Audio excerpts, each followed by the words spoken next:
I've been reading r/NoSleep for years. Here are the best of the best, according to me. Miss Marni's Teahouse. You're going to hell, child of Satan. You'll burn in agony, just like the Jews and towel heads. God will cast thee down, down into Gehenna. Burn, witch. That's how I used to begin my morning. Every morning, I live in the same little townhouse that my mother lived in, and her mother before her, and for as long as I can remember, we've lived next to Mrs. Thompson, who is perhaps the nastiest person I've ever met. Her voice has assaulted my ears since childhood.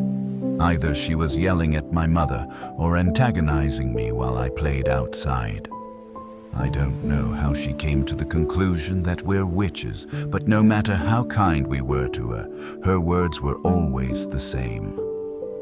Die, burn in hell. Satan's spawn, witches. Bitches. So, every morning, I'd walk to my car amid her screeching and try to tune it out as I prepared for the day. After all, it's no good coming into work at a tea house when you're stressed. Your foul mood will poison the tea. At least, that's what my mother always told me. Just like our home, the tea house has been in my family for generations. It is always owned and managed by a woman, and we never take employees. They just aren't needed. Besides, it's hard to teach a newcomer the finer points of tea making. Me? I've been studying tea since I was a child, as my mother passed down her secrets to me. It's a wonderful job, a wonderful life, and I quite enjoy it. All except for Mrs. Thompson, of course. Every morning at the tea house was the same. I began by rinsing out the cast iron teapot and teacups. You can't use soap on them, you know, and you can't wash the outside. You can only rinse them, and over time they'll take on the flavor of the teas you brew in them. Which is why I have a separate tea set for each kind of tea. Green, black, yellow, oolong, white, and herbal infusions. I'd set the metal teapots to brew hot water on the stove. You can't put cast iron on the stove either. While prepping the water, I'd select the teas I would feature that day. Of course, a customer can come in and request any kind of tea they like, but I always like to give my own recommendations. I would open the store at about 9 o'clock in the morning and I'd spend the day serving tea.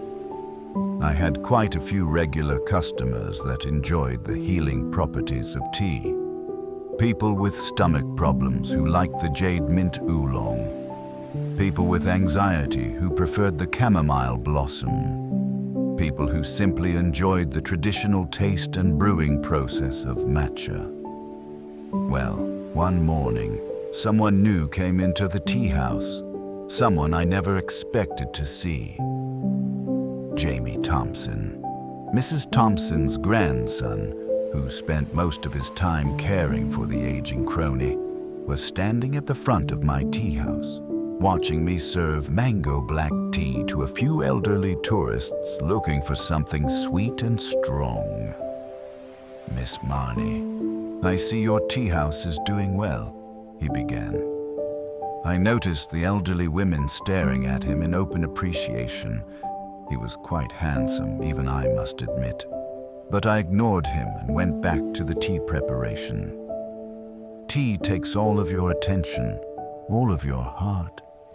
If you don't give it everything you've got, it will fail you because you've already failed yourself. Once the tea was prepared and the women were enjoying it iced, I stood up and approached the conspicuous newcomer. Mr. Thompson, I take it. What can I do for you today? Most of the time, I'd start by asking what a customer likes, what a customer needs, what ailments are troubling them. I like to help people, but I was wary of Jamie. Nothing good comes from a poisoned plant, after all. Well, I'm actually here to get something for my grandmother. See, her mind is going. I read that tea is good for dementia, and I was wondering if you had any recommendations. It's true. Studies have shown that certain kinds of tea are good at preserving brain mass, but as of yet, nothing in modern medicine is miraculous enough to reverse dementia.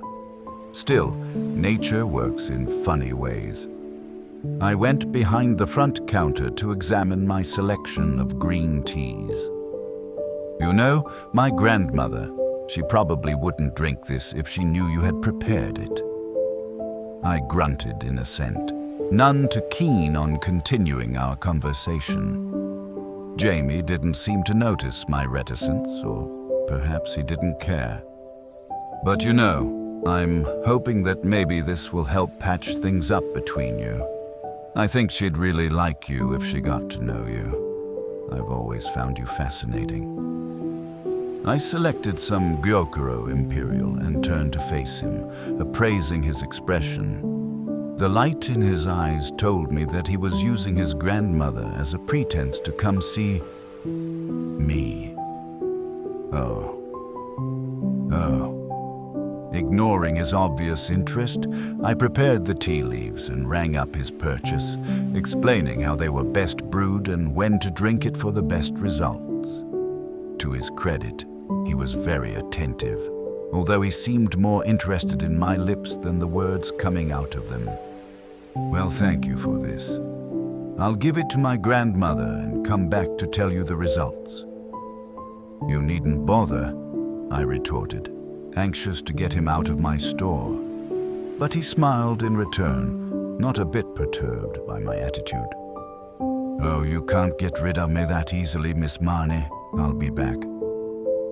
With that, he turned and strode out of the store, the tourists still gawking at his tall, muscular frame. That was the start of all the trouble. Since that day, Jamie started coming in regularly, always asking for my recommendations, always claiming that my tea helped his grandmother heal. I sincerely doubted that, but I didn't bother correcting his ignorance. After all, it was just a facade. At the close of each purchase, he would ask me the exact same question. So, do you have any plans for the night? Most of the time, I declined to answer. I had to admit, he was patient and persistent. He never missed a day. He was also sweet in his own way. He handed out compliments like candy, but only ever to me. Sometimes he brought in flowers, although I couldn't keep them in the store. The scent would taint the tea. He brought me sweets on occasion. It was really getting on my nerves. Finally, one day he didn't immediately ask me out. Instead, he presented me with an opportunity, one that was too good to pass up. Honestly, Marni, I'll do anything you want to just have one date. What do I have to do? You can't afford a date with me, I assured, although the wheels in my head were already turning. Money isn't an object. Living next to my grandma all these years, you have to know my family is loaded. He flashed me his patented, arrogant grin that somehow managed to hold a certain magnetic charm. Name it, and I'll do it. I'll make you understand how serious I am.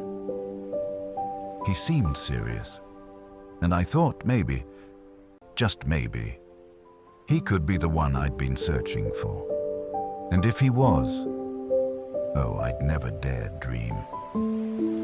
I grabbed out a post-it note and began scribbling the details on it as I told him what I wanted more than anything in the world. There is a tea grown in the Fujian province of China called Hong Pao, or Big Red Robe. It grows so high on the mountains that only a few select tea masters are able to pick it. However, what many people don't know is that there are two strains of Hong Pao, the kind that is sold to the public, and a rarer kind that is used in medicine and religious rituals. I glanced into his eyes, but they remained impassive. I dared to finish. I want you to get it for me." He smirked, as though he was amused by my reticence. "No problem. Is it expensive?" I paused to consider that question. "The tea itself?" "No. If you tell them you need it, if you tell them I need it, they'll give it to you. Only you have to fly to China and get it yourself. They won't send it to you. You won't be able to find a trace of them outside of their own little province. They're cut off from the world, and that's what makes their tea so special." Jamie paused as if to consider this, making a very serious face and stroking his chin. Finally, he winked at me. "Consider it done." My heart skipped a beat. All this time searching for the right person, and he'd been right next to me, waiting for me to notice him. Life seemed to move at a glacial pace after that. Jamie bought the tickets and set the date for 6 months after I gave him my request. During that half year, he studied Mandarin with a passion that I'd never seen in anyone else before. He also managed to track down a Fujianese native and began studying the dialect. He took very careful instruction from me as to how he could find these master tea pickers. The day before he left, he came to see me, glowing with confidence as though he had already succeeded in his quest. I knew that the worst was yet to come for him, but he didn't seem concerned. Before he walked out of my store, he stood in front of me and requested, no, demanded, a kiss for good luck. I was so excited and flustered that I leaned forward and pecked him on the lips without stopping to think. He laughed at the blush suffusing my skin and walked out, anticipating grand adventure. Weeks passed, several of them in fact, and yet not a word from Jamie. I tried to remind myself to be patient. After all, he had to arrive in China, hike to the mountains, and navigate his way to the secret property of the master pickers. Reaching them would take time, and that's not to mention gaining their trust. I could only hope that they would be a little more compliant when he mentioned my name. And then a few more weeks. I noticed that Mrs. Thompson was too preoccupied to harass me. She seemed shaken by Jamie's absence. Not that it surprised me. He was, after all, her primary caretaker, and though she could still manage on her own at this point, she liked the company. I was beginning to think that I would never hear back from Jamie when, one morning, I arrived at the Teahouse to find a man sitting in front of the shop. He was an elderly Chinese man wearing traditional garb. In his arm he held a black lacquered chest. My heart stopped in my chest. When he saw me approach, he knelt in front of me and kowtowed 3 times. I inclined my head as a gesture of appreciation. Then I opened the Teahouse and let him inside. We didn't exchange any words, although I am fluent in both Mandarin and Fujianese. Instead, I brewed him a cup of golden monkey black tea, which he drank for ritual's sake. Once he finished his tea, he walked out the door and out of my life. But he left behind the chest. My hands shook as I lifted it, feeling its severe heft, and carried it to the back room. Locking the door and closing the blinds, I opened the chest. The first thing I saw were the bones. Each and every bone in Jamie's body sat in the chest, neatly packed into a solid mass. I took them out one at a time, spreading them over my work table, admiring their pristine white color. I had never seen something so beautiful. Beneath the bones, separated by a wooden slot, was the tea. The small, dark green leaves with distinct golden flecks. That was how I knew they'd given me the right product. The flashes of gold were the ticket. Yes, Jamie was the one that I'd been waiting for, the one I needed, the bargaining chip that got me my most precious treasure. He was a perfect sacrifice. Mrs. Thompson changed after Jamie was officially declared missing. It was assumed that he had died hiking in China. An inexperienced hiker can easily go missing without the proper guide. And just like that, she found herself alone in the world. Her other children and grandchildren would have nothing to do with her. She stopped screaming at me in the mornings. She stopped coming outside at all. But I couldn't just leave her alone like that. One morning, I brought a special tea brew over just for her. When I knocked on the door, I half expected her to cuss me out, shouting obscenities and misquoted Bible verses. Instead, she led me into her kitchen, and I brewed her tea. I didn't say anything. I didn't have to.